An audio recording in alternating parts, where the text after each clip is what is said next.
Okay, we're all settled. Please stand if you are able for the singing of the national anthem and remain standing for the Pledge of Allegiance.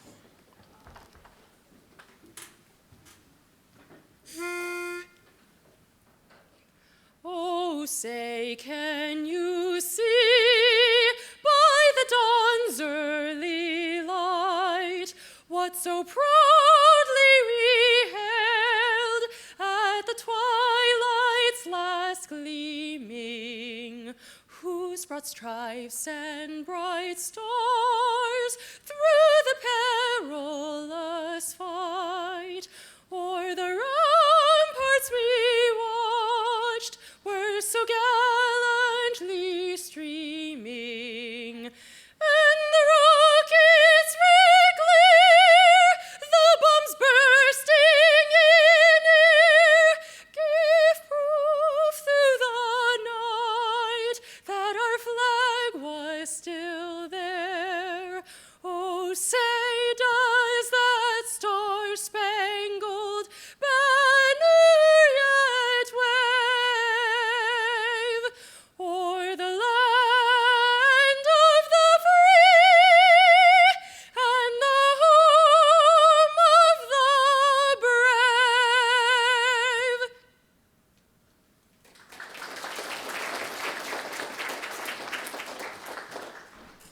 brave? Okay, please remain standing and please join me in reciting our Pledge of Allegiance. I pledge allegiance to the flag of the United States of America and to the republic for which it stands, one nation, under God, indivisible, with liberty and justice for all. Thank you. Please be seated.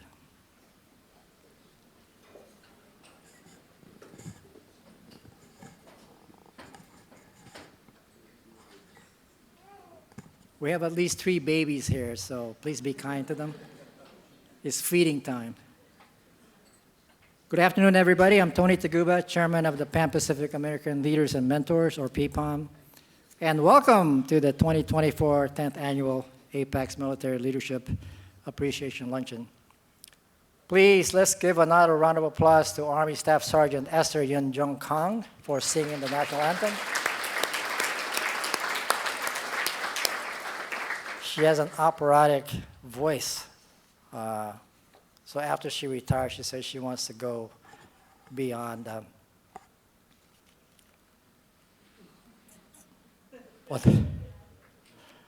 and on New York at for singing at the Metro. Okay. She didn't say that, by the way. I just made that up.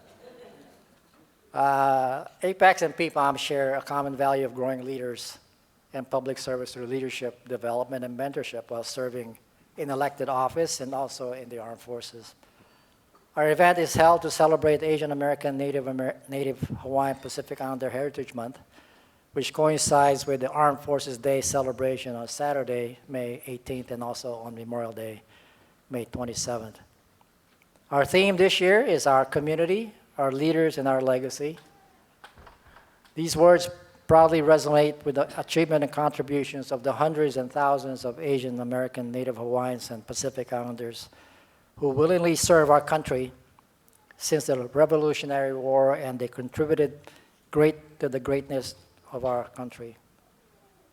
Public service in our country, be it in elective office or in the military, serves a common purpose to empower our communities with positive presence, representation in our nation.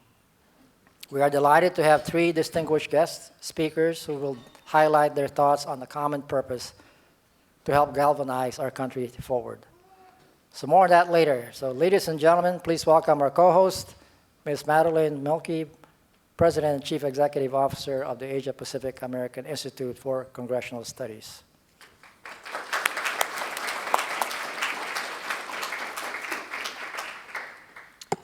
Good afternoon, everyone. Thank you, General Taguba, for your service to our country and to our community.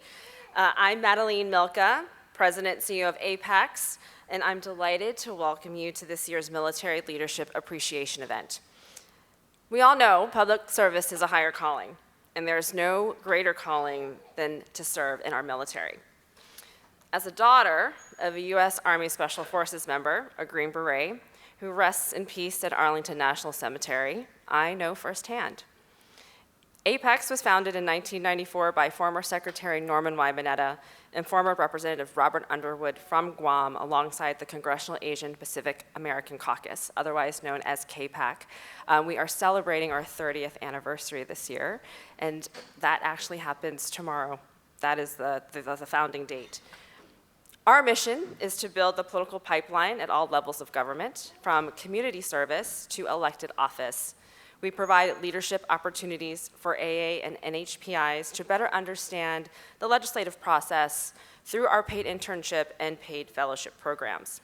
Since APAICS's founding, we have placed over 500 fellows and interns in the legislative and executive branches, as well as trained over 1,400 individuals in our leadership academies for those interested in pursuing elected office. For today's event, we are honored to have Congresswoman Jill Takuda, Dr. Ravi Chaudhary, the Assistant Secretary of the Air Force for Installations, Energy, and Environment, and U.S. Army Major J.U. as our featured speakers. We're so excited today to host you as we begin this, or actually we're in the middle of our Asian American, Native Hawaiian, Pacific Islander Heritage Month. And so we're excited to host you today with this event as we celebrate also Military Appreciation Awareness Month as well. In partnership with APAICS, in partnership with PPALM, we are excited to be able to keep this continuing legacy of our commitment to our community as we work together, leading the way with Asian American heritage and in public service and in the military. I'm going to take a pause right now because we are also waiting for Congresswoman Jill Takuda to arrive. So please enjoy your conversation with the other guests at your table. Good afternoon. I'm sorry to interrupt your lunch, but I'm proud now I'm honored to introduce our next speaker, Congresswoman Jill Takuda, who represents the 2nd District of Hawaii. She serves on the House Committee of the Armed Forces, Agriculture, and Select Subcommittee on the Coronavirus Pandemic. And previously, she served as a senator in the Hawaii State Senate and executive director of the Nisei Veterans Memorial Center. And just recently, she just served as one of the honorary co-chairs for the 30th Anniversary Gala Awards for APAICS last night. So thank you so much, Congresswoman Jill Takuda, for joining us today. Please give her a warm welcome.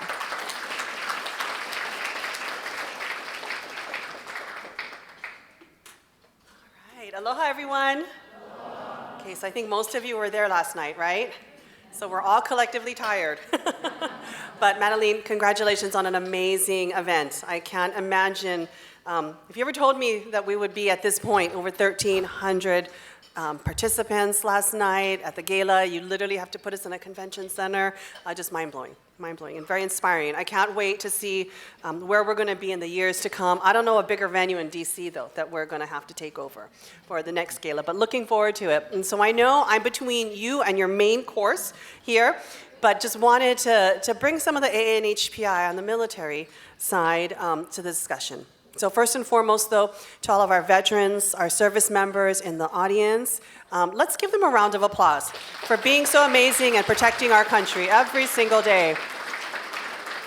Your service, your sacrifice, it is not unnoticed. And so just the deepest mahalo from myself for all that you do. And please know that when I sit on the Armed Services Committee, and it's quite an intimidating committee at times, it is knowing that we sit there representing not just ourselves, not just our districts, but especially for me, and not just during this Heritage Month, we sit there representing our Asian American, Native Hawaiian, Pacific Islander service members, their families, and our communities as well. And so I just wanted to touch on a couple of brief things today while I have your attention, and while I was thinking about ANHPI, especially sitting at the gala last night, and thinking about my service on the Armed Services Committee.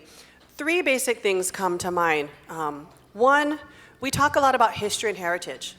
The reality is ANHPI military history is United States military history.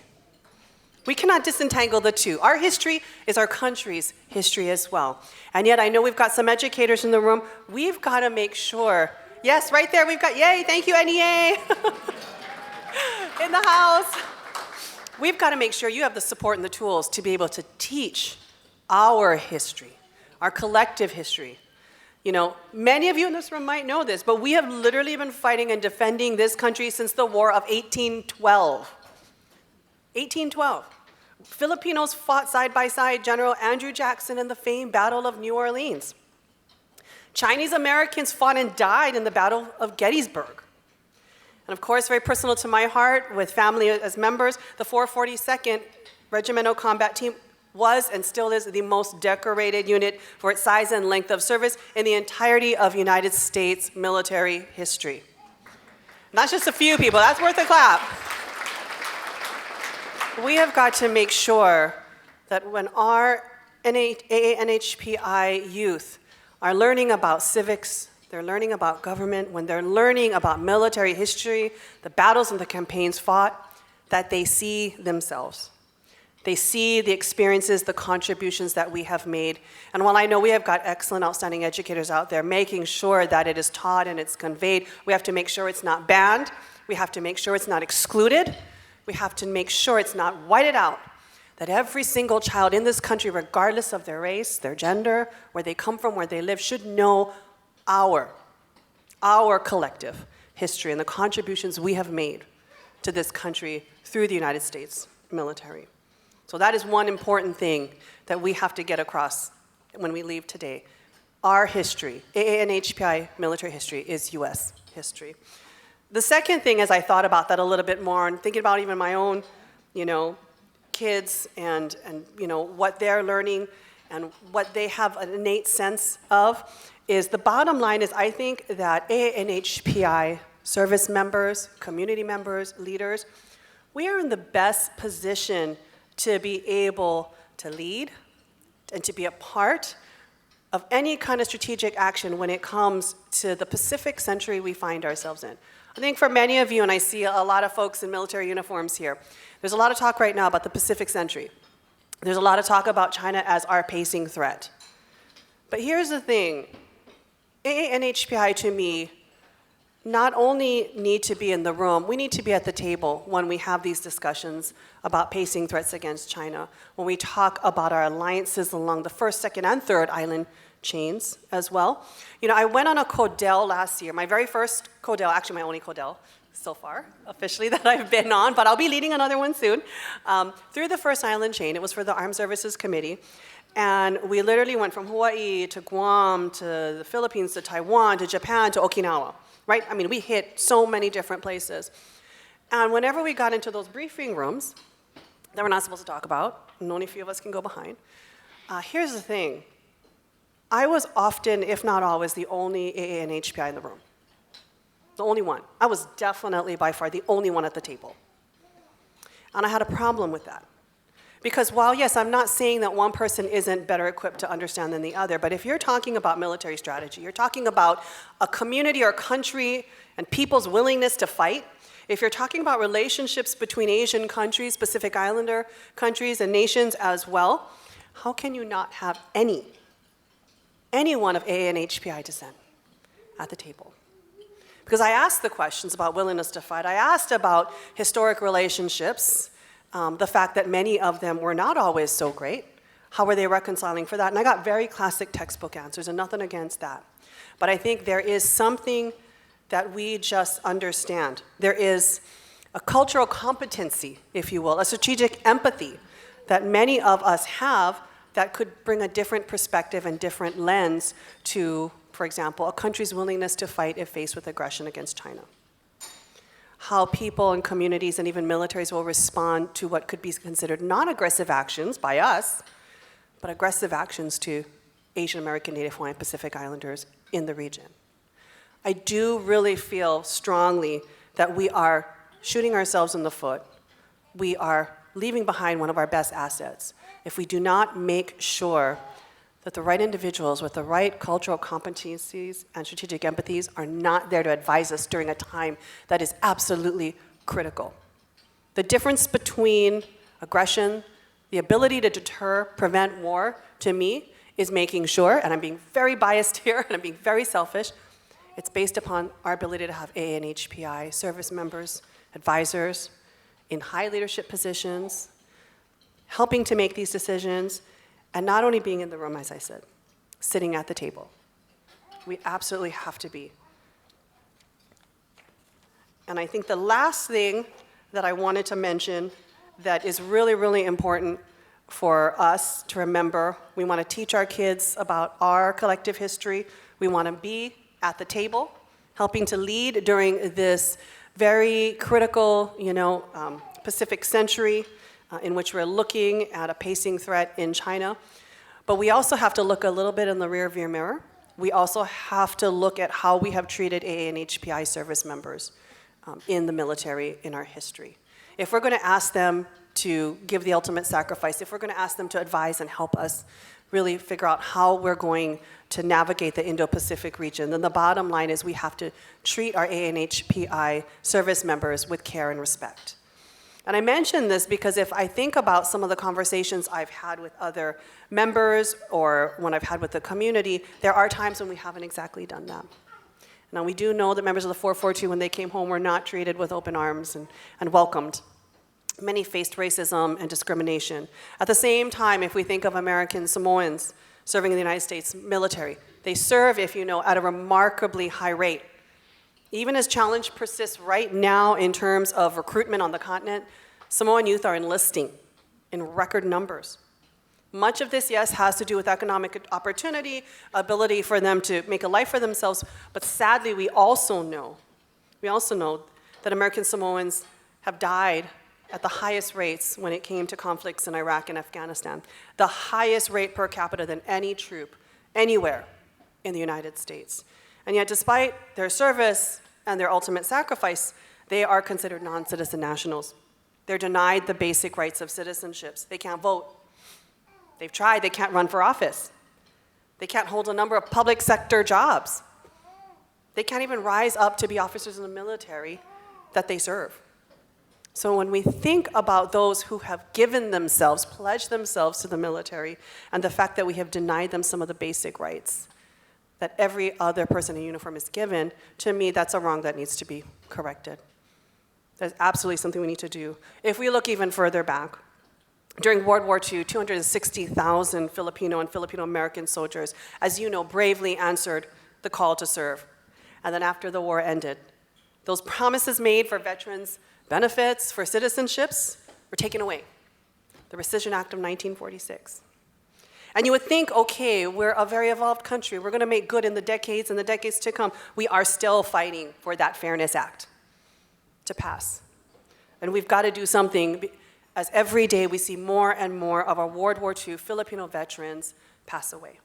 The dignity that is deserved and should be given to them immediately has not been done. And so when we think about the fact that we're asking them to serve, we need their intelligence, we need their perspective. We want them to see themselves in our military.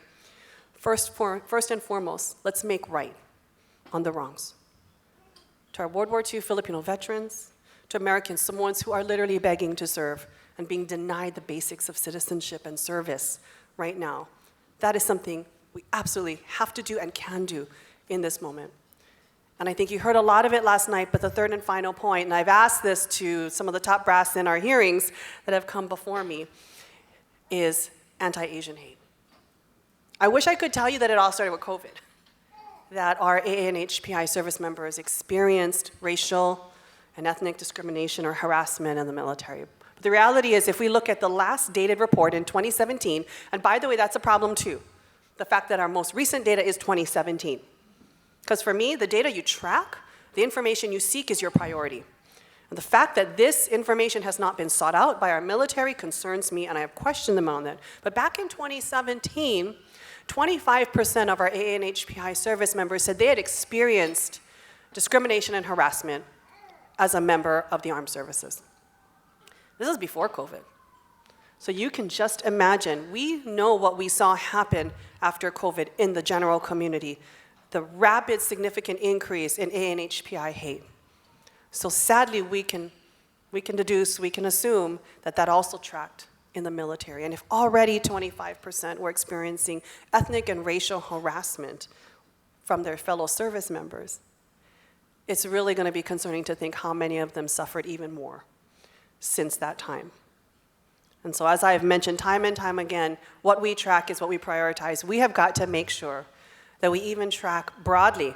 I would love disaggregated data on exactly who has experienced what and their experience in the military service. But right now, as you see, I can't even get new data with us as one big monolithic group. But the data I've seen concerns me and will continue to concern me. And we have got to make sure that for all that we ask our service members to do, all that we ask of our AA and HPI service members and their families to sacrifice, that we've got to do better by them. We've got to make good by the injustices and the disservices of the past. And we've got to make sure that in our quest to ask you to continue to serve, that we treat you well. We make sure that you have the support you needed and you do not stand against discrimination alone. And so I know that's a lot to go after a salad in between a main course. Although I hear it's steak, yeah? So you've got that to look forward to. But again, I just want to go back to really mahaloing all of you for your service, for your sacrifice that you've given, for all the family members of service members who understand what that experience has been about. But just leaving you with this, that if you ask me who is the best position to create a peaceful, more secure world in this country, and I am completely biased, I do think AA and HPI are there to lead the way. So thank you again, and congratulations on a very successful conference and a military luncheon. Mahalo, everyone.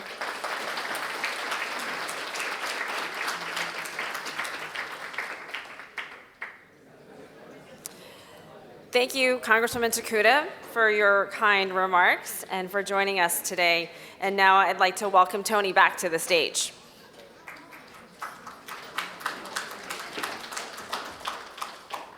Okay, I think you can continue to eat, but just listen to me. I'm just kidding. All right, let's continue with the program. So in partnership with APAICS, PPALM was founded in 2007 to the leadership of General Eric K. Shinzeki, the first Asian American who achieved the rank of 4 stars and the 34th Chief of Staff of the United States Army. And he also served as the Secretary of Veterans Affairs after his retirement. So our principal mission is to provide leadership, development, and mentorship support to AA and HPI leaders and other leaders of color while serving our country's armed forces or in the civilian sector. Like APAICS, mentorship was the key factor in rounding out their professional successes. So we are delighted this afternoon to acknowledge several distinguished guests with us today. One of our very distinguished World War II veteran is able to join us this afternoon. Senior Chief Petty Officer Ray Kabakar, United States Navy.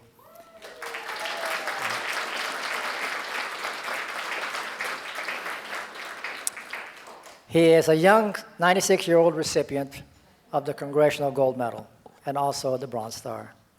He is one of the few AA and HPI World War II living veterans in our country, and to which there are only 2 living World War II veterans here in the Metro DC. And the other one is Mr. Rudy Palagneva, who is suffering from dementia. Sadly, his lovely bride, Carolina, was not able to join us, but they have been married for 70 years this coming November. Shout out.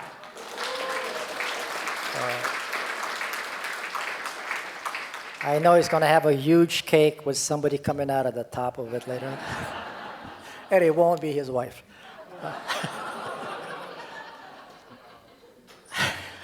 All right. That was not in the script, by the way. Of course, we had U.S. Representative Jill Takuda, a member of Congress. I think she's left. She's still here, maybe. Duty calls in Congress. We're also delighted to have Delegate and Deputy Majority Leader Criselda Valderrama, Maryland House of Delegates. She's seated up there, a rising star. And of course, we have the world-famous Dr. Ravi Chaudhary, the Assistant Secretary of the Air Force for Installation, Energy, and Energy Installation and Environment. He is joined by his lovely spouse, Dr. Uma Chaudhary, who just earned her doctorate in speech-language pathology from Northwestern. Please give her a shout out. And they are joined by their daughter, Nina, who is an Air Force cadet at Georgia Institute of Technology. Go Yellow Jackets, right? Of course, she is following her father's legacy. We don't have Lieutenant General David Huntoon. He's probably still trying to find a parking space. He is my fellow. He is an infantryman, so I guess they have to look for that. Please don't repeat that when he shows up. Okay. We have Major General Roy McCarrig, U.S. Army Special Advisor to the Assistant Secretary of the Army for Manpower and Reserve Affairs, Department of the Army. He's a local boy, Kalihi, right? Okay. He said the Shaka thing. We have Major General Kerry McKee, also a Hawaii boy, United States Air Force, retired. He is currently the director of the Defense POW MIA Accounting Agency, a most endearing agency that is still searching for thousands and thousands of remains, returning them to when they're found, of our prisoners of war missing in action to their loved ones. Rear Admiral Patrick Piercy, United States Navy. I almost said Army that much. Yeah. Yeah, so he went viral, so he's got a ponytail now and a beard and stuff like that. But he's a sailor through and through.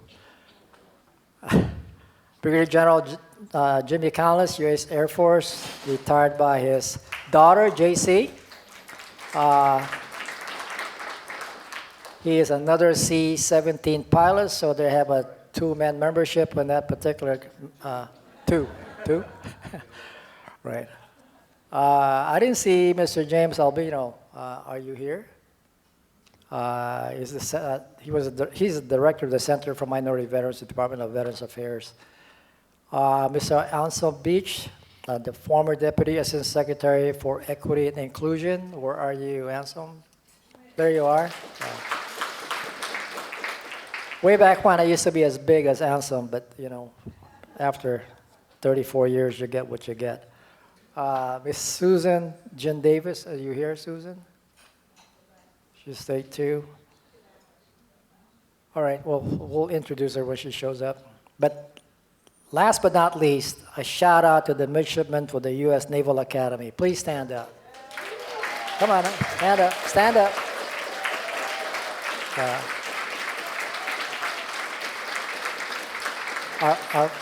Our future leaders of America, and then we have one. He is in the Navy RTC at John H. Kennedy. Jian Lim, where are you, Jian? Yeah, there you go. He was actually, Jian was actually telling me that he's never going to go to West Point. That he just chose the U.S. Naval Academy, so we need to work on him, okay, for that. You can see that. I asked the midshipmen to engage leaders at their tables on how they're able to succeed. Ask your leaders in your table to succeed in their professions and how they are helping grow leaders of the future. I would like to briefly recount what this Military Leadership Appreciation event represents. Our nation's historical archives recorded Asian Americans and Native Hawaiians and Pacific Islanders who have, but not just on the War of 1812, but since the Revolutionary War. And of course, during the Civil War, some 339, this came from the National Park Service, 339 Asian and Pacific Islanders who served with 237 in the Navy and 102 in the Army, who fought both in the Union Army and the Confederacy. They came from 27 countries and Pacific Islands, but fought as non-citizens of America. World War II was a tipping point where thousands upon thousands of Asian Americans and Pacific Islanders served in Europe and Pacific who were pressed into action to defend the United States. Congresswoman Dakota talked about the Japanese American thesis soldiers. It was 120,000 of them and their families were interned in the 11 camps across the country, questioned for their citizenship, and yet they were the most decorated soldiers that we have in this country. The Chinese Americans served only because President Roosevelt revoked the Chinese Exclusion Act of 1882. and they served in 1943. The Filipino Americans, of course, fought to defend the United States and the Philippines, and you know their history. America needed them to fight against America's enemies despite suffering racial intolerance, violence, and social injustice before they were even deployed to fight. And they also suffered that after they returned from war. Grand total of those cohorts, 350,000 of them, men and women alike, serve in uniform to display their patriotism and loyalty. The country that also denied them their rights. Nearly 59,000 of them were killed in action. Their service as the members of the greatest generation inspired and produced prominent and influential leaders in Congress and the military that followed.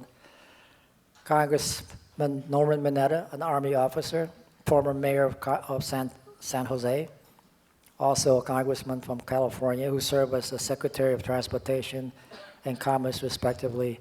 And you will probably remember him as a Secretary of Transportation when 9/11 hit, where he ordered all flights to be grounded and not to be flown for protecting our country.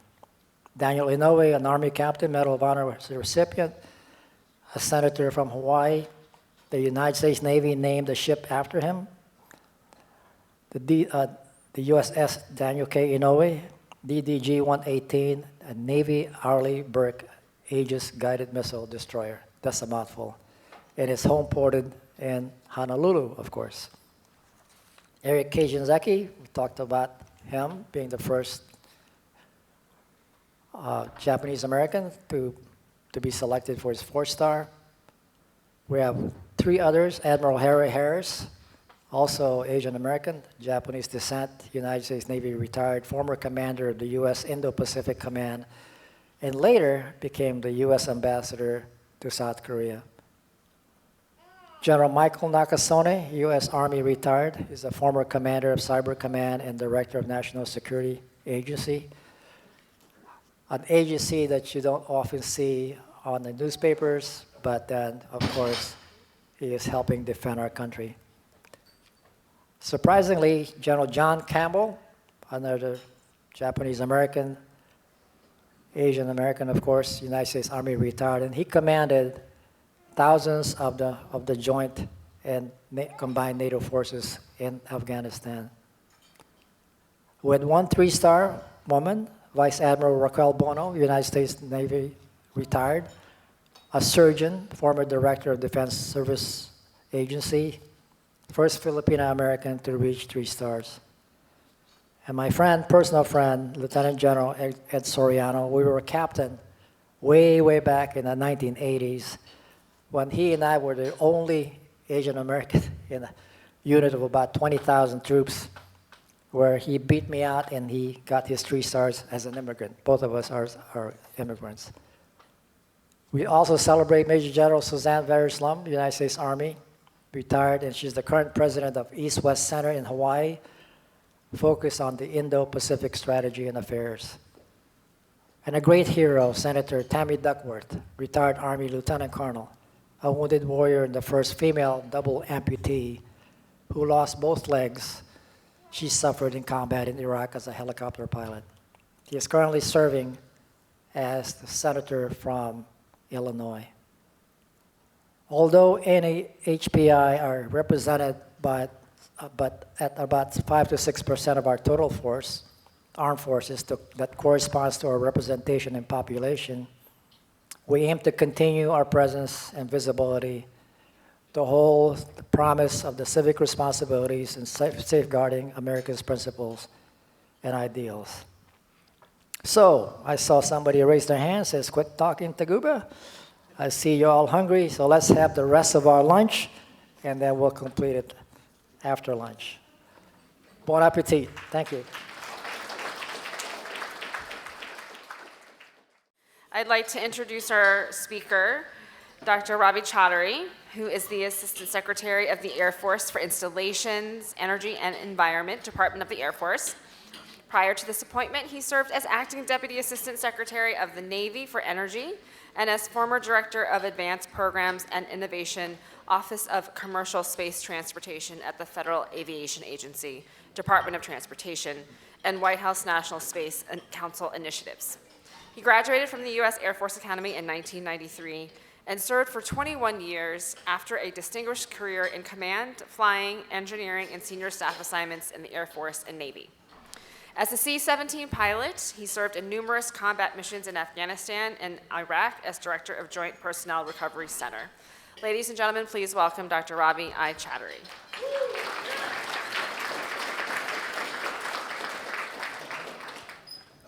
I'm going to need to adjust the mic because Tony was just up here. All right. Well, hello everyone. How's it going today? So who's ready to work off that huge piece of steak that you just ate? Wow. So, konnichiwa, hafade, namaskar, and aloha. Happy AANHPI Heritage Month. Esther, where are you? Thank you for that incredible rendition of the national anthem. It was just heart-stopping. Yeah, come on, work off the steak. We got to work off the steak.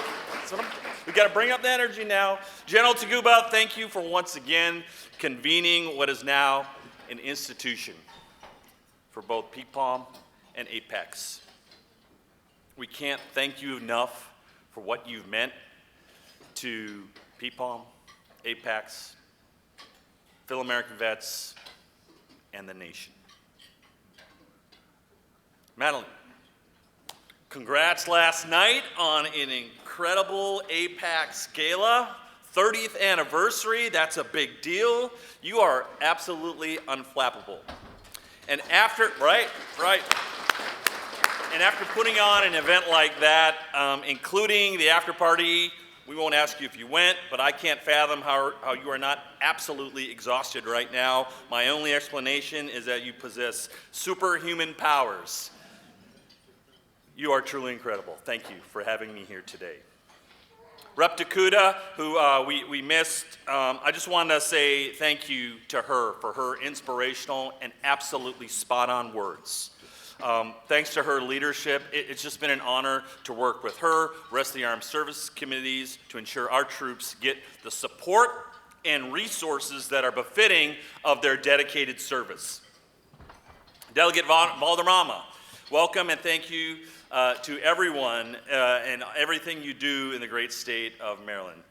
Kumar Barve says, hello, he's a good friend, I know, and he's just thrilled that you're here today. To our General and Flag Officers, thank you for being here. General Seeley, General Huntoon, General McKeague, General McRae, Admiral Piercy, and of course, my old wingman, Brigadier General Canlis, bringing in Air Force Blue today. Thank you. Appreciate it. It takes 2 C-17 pilots to make a crew and get to your destination. So we'll see how we do the rest of this speech. Great to see you, Vegas. Just an honor. To all the men and women who serve, thank you for being here today. I'm going to echo the words of our Commander-in-Chief. You are the heart and soul of our nation. But I also want to take a moment and acknowledge any military spouses here today. If you're a military spouse, please stand. It is Military Spouses Appreciation Month. Thank you. Yes, you too, Uma, you're a military spouse, emeritus. On paper, they're listed as dependents. But I can't think, on this month of military spouse appreciation, I can't think of a more independent group of badasses in our nation. I'm serious about that. But ladies and gentlemen, I must take a moment, and I wish you'd join me. It is not often, and it's getting less and less often, that we have a World War II veteran with us in our presence.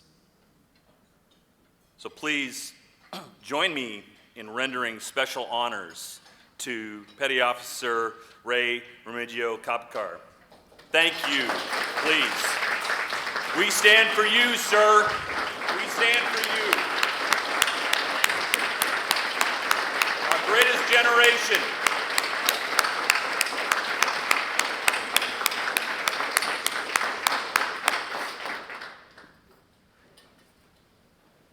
Everything you meant to this nation,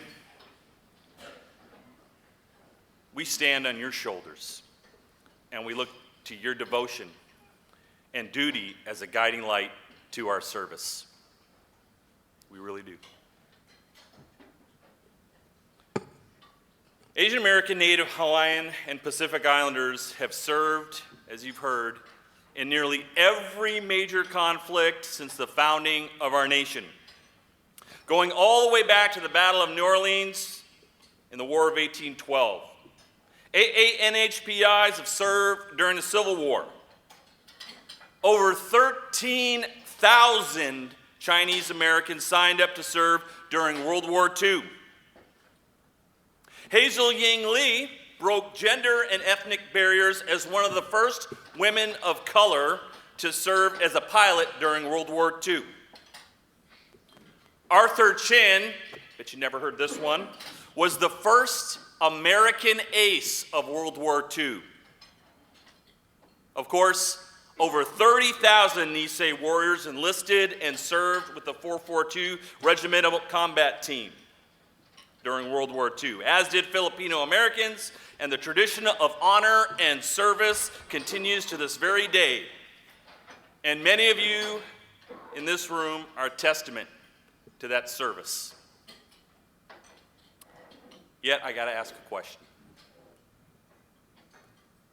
Where are we in the pages of our history books? And when I ask that question, I'm not being rhetorical. You see, I grew up in Minnesota. And in my community, apart from my grandfather's story, I had limited connection to the story of South Asians in our nation's military history. The libraries were filled with aircraft I dreamt of flying, and I stayed glued to them every day. But I didn't see myself in the faces on the pages. In fact, I was well into my Air Force career when I learned about Sergeant Sabu Dustiger. Who's heard of him? That's a few folks. That's good. Sabu was a prolific Hollywood actor who played in roles in one of the first productions of Rudyard Kipling's The Jungle Book in the 1930s. He also played in The Thief of Baghdad. He also has his footprints and a star on Hollywood Boulevard. But after the war started, Sabu Dustiger, in a measure of devotion to his adopted nation, chose to serve in a time of war. He had every privilege of taking a quicker route. Every privilege. In fact, in Hollywood, they called it the Hollywood Navy, which was the Coast Guard in the LA area.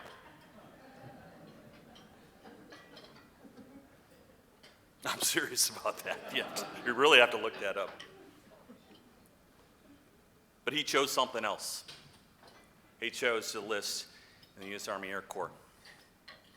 And he also served as an air crew in the Pacific, right alongside the likes of Jimmy Stewart, Clark Gable, and many other actors and actresses. He flew numerous and dangerous strike missions. In one particular mission, in the B-24 Liberator, in which he served as a tail gunner, they lost half their formation. He served in the 307th Bomb Group, and for his heraldry, he was awarded the Distinguished Flying Cross. Upon learning of this story and the strong connection to my own South Asian heritage, I was filled with just a deep sense of pride, but a little bit of sadness. How was this story kept hidden from me for so many years? After all, before I left for the Air Force Academy, Many in my community were asking me, why don't you just go be a doctor? Why don't you just go be an engineer or lawyer? That's what we do in our community. But luckily, my parents told me that they didn't come to this nation to do the status quo. They came here to follow their dreams, to test the unknown, and to do their best to make the American dream come true for their children. So had I known about Sabu, I'd have told all those folks off. I'd have told them about my connection, the courage that it would give me, and the strength to enter training with a lasting legacy, the very legacies we're talking about here today. And when I look among you, I see that this dream is still alive. It's alive and kicking, but that doesn't mean it's always easy. There will be naysayers that make you feel like the other, silence you, or worse yet, bring a racist trope into the mix. And sadly, much of the rise, as Rep. Takuda told us, the rise in Asian American hate that occurred during COVID even impacted our military community. But more emergent is something I want to talk to you about today. It's a subtle narrative in our military that there is an either-or, a false choice between diversity and the mission, between inclusion and readiness. So let's do some real talking here. You ready for some real talk? Camera's rolling? Good. We can never forget about Harry Liu, Raheel Siddiqui, military members whom we tragically lost to hateful anti-Asian bullying. And that's just not a decade ago. Just a couple of years ago, I heard of a South Asian who came to me and told me that in his squadron, he was referred to, because of the South Asian heritage, as 7-Eleven as his call sign. That's why I'm calling out to each of you as leaders in our community. If God forbid that occurs, especially for our most junior folks, I want you to be strong. Remember your heritage. That's what this month is about. I want you to do what the Nisei did. Go for broke. And remember that you carry the torch of generations that have gone before you. The heroism of Senator Inoue, the devotion of Norm Mineta, Young Ok Kim, Celestino Almeida, Bhagat Singh, astronaut Sunita Williams, Senator Tammy Duckworth, Representative Ted Lieu, General Shinseki, and thousands more. To those departing for training, take all of them to your training with you. To those deploying, bring them in here when you're serving on ships, bunkers, and aircraft all over the world. Keep them in your soul, as I have. And I guarantee you, you'll never walk alone. But most importantly, bring in your chain of command. Report it. Go for broke. That's what I did. And know that there's only one thing that will allow the darkness to fester in our lives and grow to the point of fracture in our democracy. That's when good people stand on the sidelines. So get in the fight. The fight for equity. The fight for our values. And remind all of those around you of the words inscribed on our Great Seal of the United States of America, E pluribus unum, that out of many we are one, You see, when all of our cultures are in the battle formation, all of our cultures, red, white, black, brown, Hindu, Christian, Jewish, Muslim, all religions, turbans, tunics, what have you, have it all.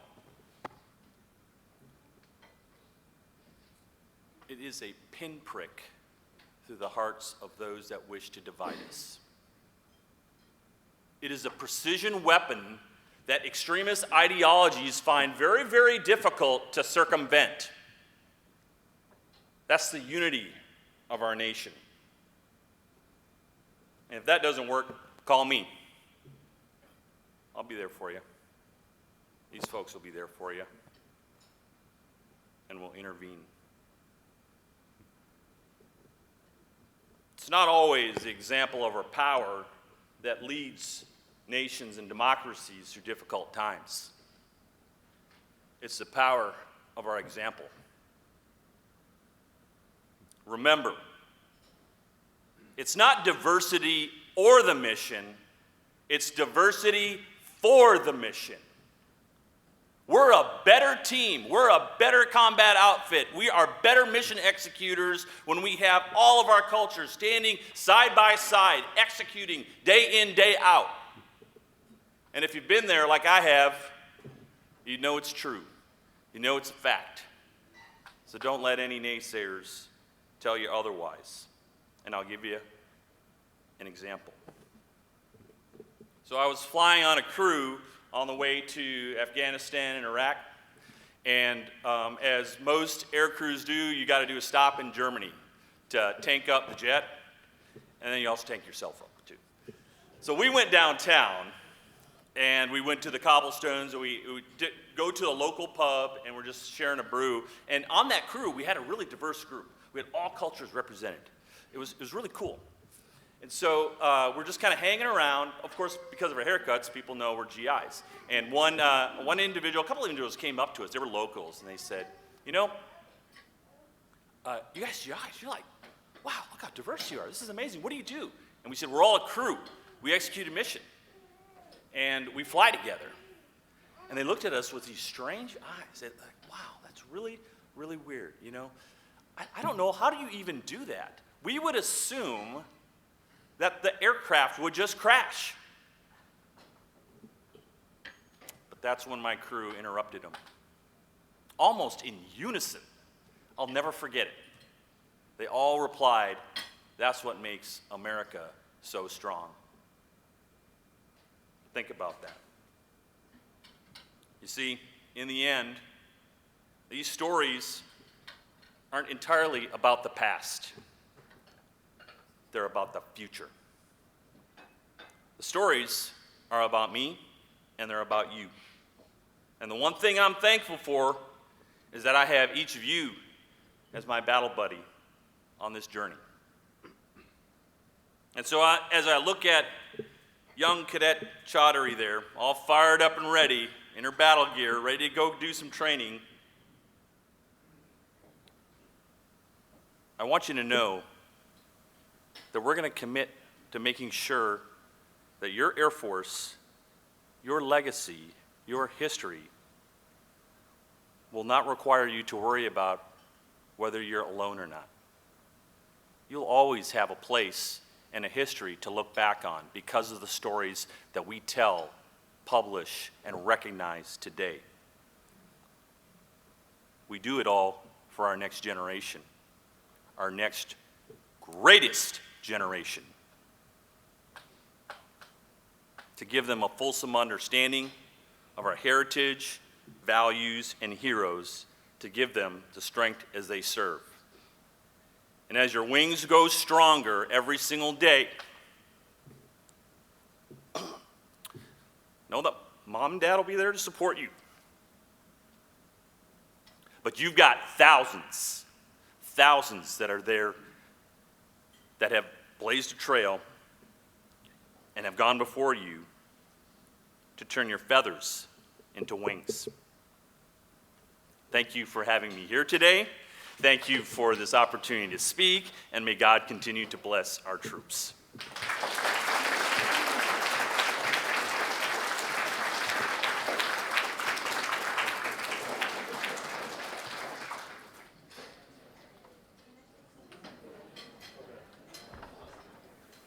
Wasn't that great?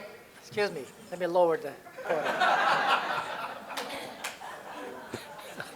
All right, who took my stool? All right, anyway, thanks again, Mr. Secretary, inspiring words. And like you said, we're with you, we're all with you, and we're all with us. So before I introduce our next speaker, we would like to show a short video on the theme, Why We Serve, featuring the next generation of young Asian Americans, Native Hawaiian, and Pacific Islanders serving in our armed forces. Please play the video.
As you know, our country is going through a struggle of recruiting in our armed forces, and we're targeting the newest generation, Gen Z, 17 to 24-year-old, to come serve with us like we serve our country. And I want to give a shout out to our producer for that video, Miss Lita Peterson up here. She is in the military, but she doesn't know that yet. She has been with us for the longest time. Okay. Last year, we added a millennial leader to the program with Lieutenant Colonel Renee Lee, District of Columbia Air National Guard, as a guest speaker. So we continue this tradition of having a millennial, maybe sometime next time, a Gen Z, share their thoughts on why they serve to maintain the legacy of past generations of service in uniform. Major J.U. is an infantry officer, a graduate of the United States Military Academy, class of 2011, just a short time ago. He received a Bachelor's of Science degree in physics and a Master's of Public Administration from Columbia University. And he also served as an American politics instructor at West Point. During his combat deployment to Afghanistan, he served as a commander of an infantry striker company, a powerful mounted armored unit from an infantry company of about 120 soldiers. He is currently serving as logistics officer and joint planner at the Joint Enabling Capabilities Command in Norfolk, Virginia. Then prior to his assignment, he served as operations officer at the 2nd Logistics Capable Battalion at Fort Belvoir, Virginia. His most recent accomplishment is the successful completion of his doctoral studies in public policy and public administration at George Washington University. He will be conferred his doctor's hooding ceremony on Thursday, tomorrow, at George Washington. Ladies and gentlemen, please welcome Major and soon-to-be Dr. J.U., Ph.D.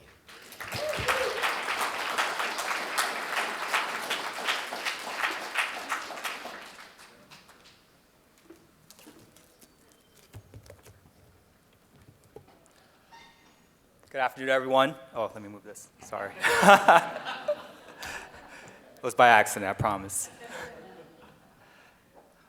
What an honor to be able to speak after all of our illustrious speakers who've provided so much great perspectives.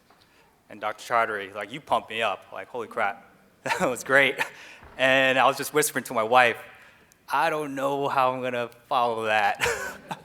But I will attempt to do my best. So, why we serve? Ladies and gentlemen, for nearly 250 years, the United States has stood as the beacon of hope, strength, and freedom, overcoming numerous conflicts. As a nation, we thrived as a superpower, matching our adversaries during the Cold War. Yet, now we find ourselves at a crossroads, entering a new era where our traditional advantages in economics, military, and technology are being challenged. Today, we face a stark reality, a future conflict shaped by emerging technologies and the need for talented individuals committed to democracy. Our adversaries are not just competing with us. They aim to surpass us. Our democracy is at stake, and we find ourselves in this high-stakes poker game where everything is in the line. For the first time in over a century, the United States stands on the brink of being outpaced by our adversaries. In the Indo-Pacific region alone, our adversaries are producing military equipment at 12 times greater capacity and speed than we are, which also boasts larger fleets of warships and more arms than the United States. The alarming shift threatens not just our position on the global stage, but the security and freedom that has been the hallmark of this country. Now, the geopolitical stage has been set. So let's get ready and prepare. But a grave challenge looms before us. Where are the soldiers and sailors for this fight? We're grappling with a profound recruitment and retention crisis in the United States military. And alarmingly, there are not enough volunteers willing to step forward and commit to defend our nation. Today, the military is struggling to resonate as a viable path for young Americans.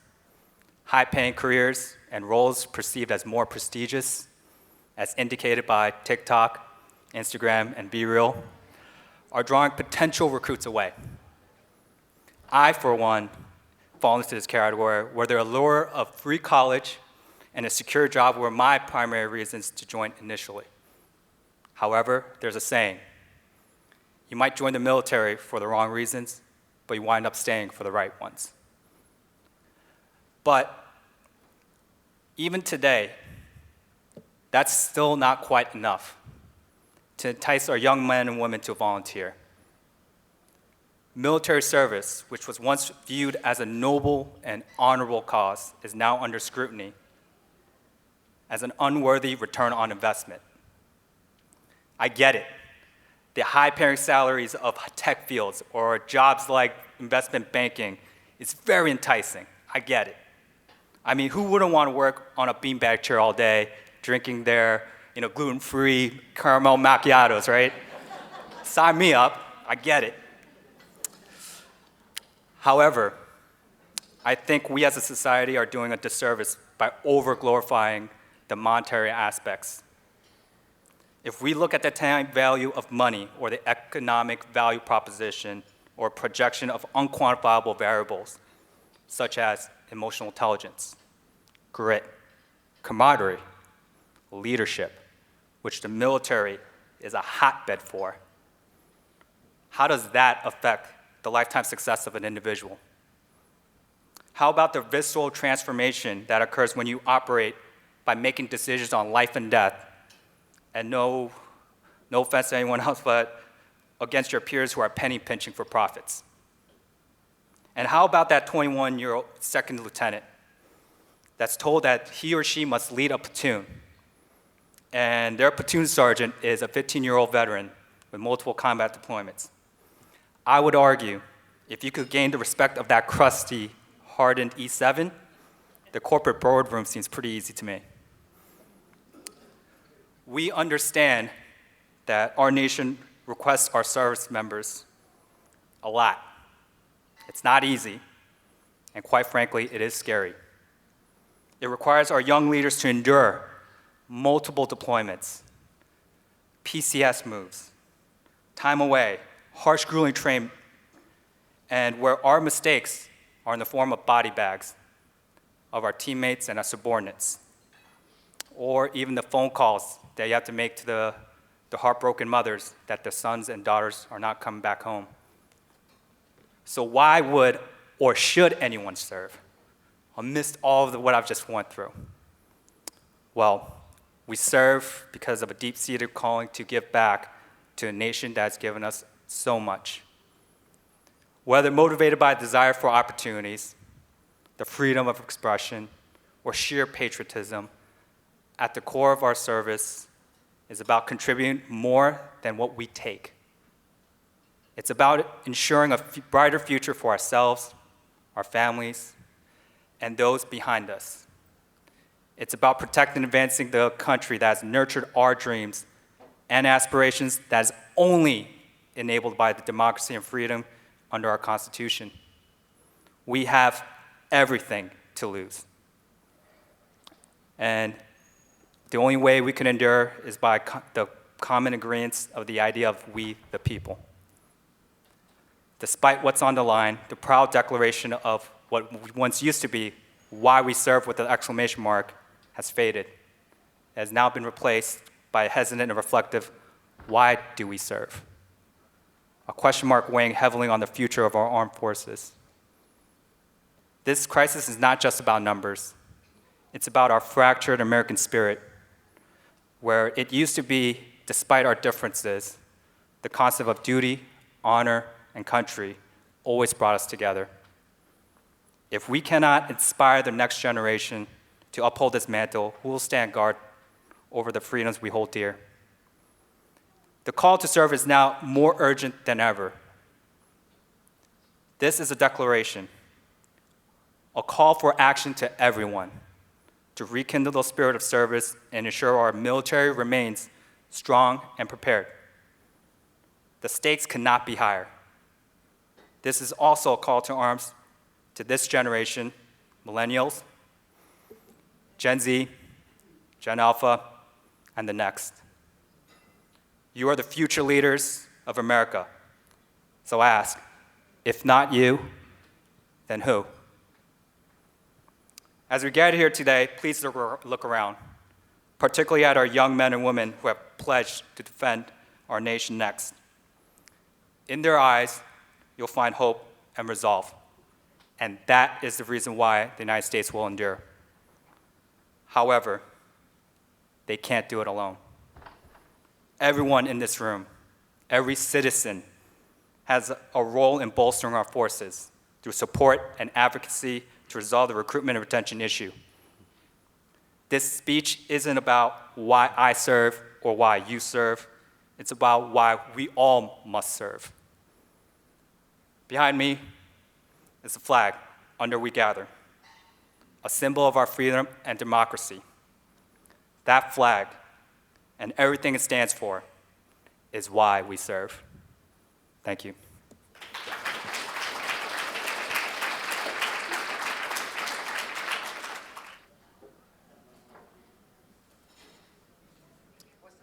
Okay, so far we've collected 4 or 5 PhDs in here. Both Dr. Chaudhary and Dr. Chaudhary. We've got almost he's now a doctor too, Dr. J.U. We got Dr. Gina Cho. Where are you, Gina Cho? Are there any medical doctors in here? We'll say? Okay. So we're delighted to have such a marvelous group. I want to acknowledge a couple of more distinguished guests. Dr. Gina Cho, of course, PhD. She's the executive officer to the chief of the National Guard Bureau, and she achieved her PhD as a captain doing research on cross-cultural leadership way back when. It's still publicly available today. We got Colonel Peter Moon, former commander of the 1st Armored Brigade Combat Team, 3rd Infantry Division, now assigned to the Office of the Chief of Staff of Public Affairs. He's the Chief of Staff of the Public Affairs Office. Stand up, Peter. Okay, and not to be outdone, Colonel John Connor, U.S. Air Force, I almost said Army Air Force, but U.S. Air Force Senior Military Assistant to Dr. Chaudhary. So we're now nearing our program, and let me turn it back to Madeline. We must continue to bring to life our heroes and our leaders who made it possible for all of us to strive and continue to represent and succeed in America. In that, I'd like to acknowledge our sponsors of RTX, Disney, and NEA, and also please thank the restaurant staff of the building here for all of their service in providing lunch and being able to have this wonderful event. And I'd also like to thank Lita and Victoria for all of their dedication and service in putting together the event itself. On behalf of APAICS, I'd like to thank General Taguba and all of his leadership of PPALM and our continued partnership, and acknowledge the APAICS team for all of their hard work and dedication, and including acknowledging all of the APAICS board members, if they could also raise their hands, as well as any advisory council members.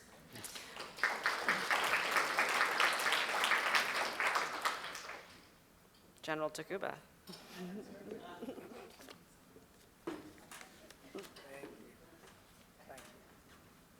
Again, I also want to thank our great partner here, Madeline. She's a go-getter, and she should be wearing the rank of a general officer sometimes, outranking me, but that's okay.